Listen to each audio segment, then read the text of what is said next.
Hi folks, and welcome to another tutorial that shows you how you can use Google Earth to help you plan projects on your farm or ranch. In particular, projects that you can do on your farm or ranch to increase ecosystem services production from your farm or your ranch. In other videos, we have showed you how you could do things like draw fence lines, for example, like this one here, that Bob is looking to do on his place. And that's going to help him manage this creek that flows through his place, as well as the riparian area around that creek. So another video shows you how to do that. In this video, we're going to look at how you can use Google Earth for planning projects around offsite watering or alternative watering projects.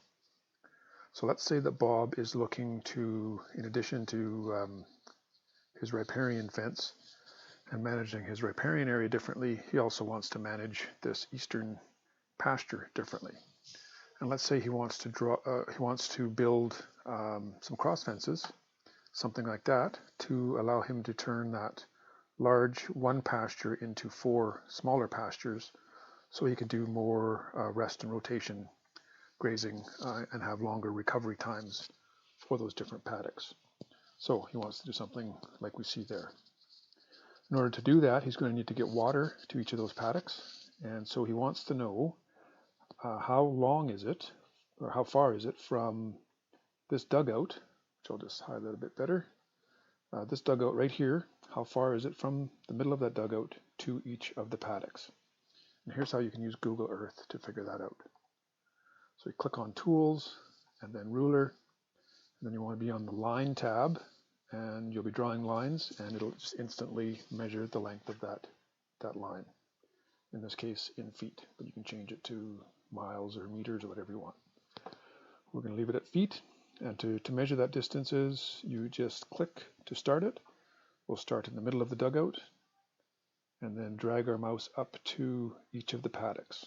So the first one, as drawn there, it's about 312 feet. To this paddock here, it's a little over 100 feet. Same thing to this one, about 120 feet as drawn. And then down here, we're looking at about 340 feet. So 340 feet on that one, 290 feet on that one. So he'll need to have if the fences were built the way he's drawn them here, he would need to have a watering system that could move water at least 349 feet. So that's one way that you can use Google Earth to help you with that. Another thing you can do, I'll just clear that, is you can use this circle tab, and it'll draw a circle, and the radius will change as you draw that circle. So again, you click in the middle, and that's going to be the center of the circle, so start in the middle of the dugout. And in this case, as you move out, the circle gets bigger and the radius gets further. So you just want to keep expanding that circle by moving the mouse outwards until you get a radius that encompasses all 4 of the paddocks. So something like that, and again, that gives us a radius of about 343 feet. So that tells us that, again, we would need a watering system that could move water at least 345 feet, so we can get water to all 4 of those paddocks. Another thing that you could do with Google Earth is, let's say that Bob has his eye on a watering system that is set up to move water 200 feet. So he wants to buy that system, but he needs to know where his cross fences would need to be in order for that watering system that can move water 200 feet to work in each of the paddocks. So he wants to know where these fences should be. Here's how you can use Google Earth to help you with that. Again, you would use the circle function under Ruler and start your circle and the radius measuring in the middle of the dugout, and then just draw the circle out to 200 feet. Let's go a little bit less than 200 feet just to give some wiggle room when you're out there with the post pounder. So we'll say about somewhere in the neighborhood of 190 feet, right about there.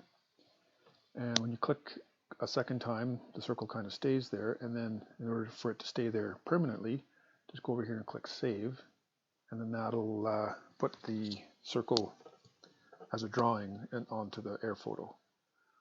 So we'll just call that radius 190 feet, and click OK, and now that circle is there and we can do some other things.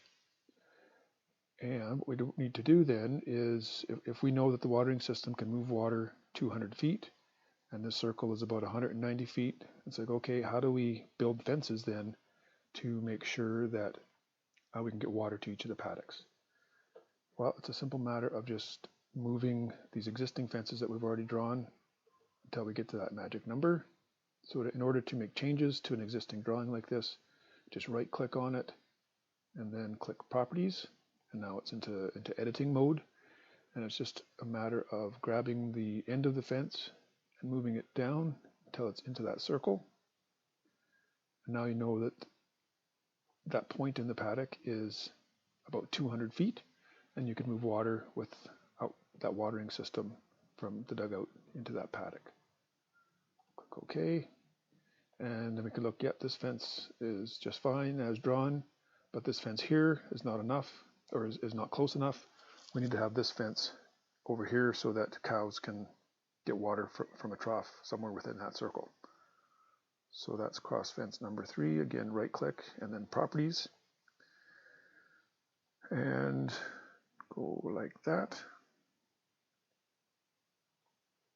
and click and drag, and now that's within that circle. Click OK.